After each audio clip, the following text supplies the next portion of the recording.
masih banyak video saya malah merasa dapat pengalaman yang lebih besar. Tulisan saya yang kecil itu diluncurkan oleh Profesor Colin. Saya banyak terima kasih. When Hal Hill first approached me to ask about writing the project's history in mid-2013, he said the project was looking for a historian who didn't think that economics was a total waste of time. I'm not sure whether that question says more about economists or historians, but in any event, Hal thought I fitted the bill. Although I am primarily a historian, my first degree was in economics. Indeed, a couple of years ago I found out that I followed Peter McCall by 3 years in doing economics at the University of Queensland. So the University of Queensland is what went for. I subsequently told Hal that I'd be honoured to accept this task. There were, though, I must admit, times in the following 18 months whether I wondered whether I'd bitten off more than I could chew. The amount of material available on the project, mostly dug up by the estimable Liz Drysdale, the challenges it's faced and overcome, and the successes it's recorded are daunting in their depth and their significance. Some of the material that's dug up resonated with me in personal ways.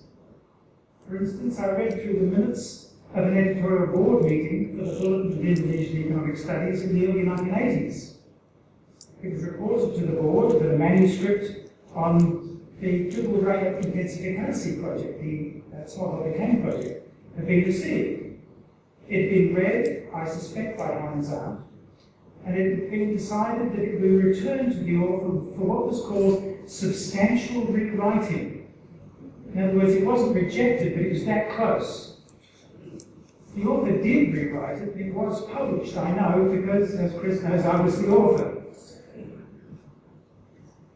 When I accepted this task, I was asked to write the project's history in about 50 to 70 pages, according to the letter that Abudi sent me. If you take a look at the final product, you'll find that it comes out a little over 110 pages. Brevity has never been my strong point. Once the manuscript was complete, the question of what title would be used came up. We went through many possibilities, as Chris knows and Ross knows, before coming up with the one that you see before you, Australia's Indonesia project, 50 years of engagement. Now, some at the ANU might think the university should have been mentioned. The project was, after all, is, after all, part of the ANU. But we eventually decided on Australia's Indonesia project, rather than the ANU's Indonesia project, to reflect that wider reality, that this project went beyond the boundaries of the ANU. Academics from other Australian universities have been involved in the project for many years.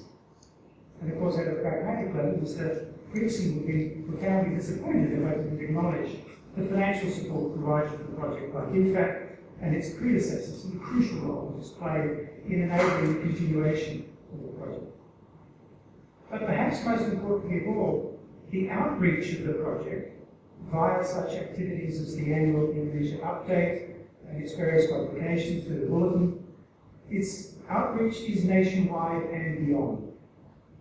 Indeed, echoing again what Mr. Grigson said, the project is an excellent example of how a non-government activity, a relationship between Australia and Indonesia, can be maintained, and indeed how it can flourish even through times when the official relationship is tense. It is, to borrow a perhaps overused term from a former Australian Foreign Minister, a crucially important part of the balance in the relationship. Thus, the title very accurately, I think, reflects the role the project has played and continues to play in the broad relationship between Australia and Indonesia. Though some might reasonably ask when a 50-year engagement will finally be consummated. In writing, and I tried that on some friends, actually laughed at that one. Thank you. That's why you're an ambassador. In writing the book, of course, I incurred debts to many people. I've listed some of them in the preface to the book. Tonight I should identify a few of them by name. First, all those who provided information and advice during the search for the book, particularly those who gave up their time to be interviewed, including Prof. Budiono, Professor Amiga Alishabana, Chris Manning, Hospital, and others, as they say, too numerous to mention. Those who read through the entire manuscript and provided valuable comment and advice, Chris Manning, for instance. And of course, Liz Drysdale, who isn't here tonight. Those who didn't know her will know she's a superb researcher and a meticulous editor. Anyone who's been edited by Liz knows the word meticulous has a variety of meanings, and they're all true in Liz's case.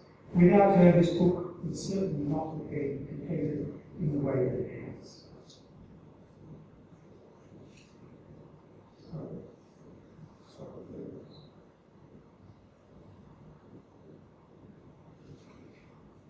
Pages are removed. I conclude by thanking the leaders of the Indonesia project again for entrusting me with writing the system. I thank Professor for the honour of launching the book, and I thank you all for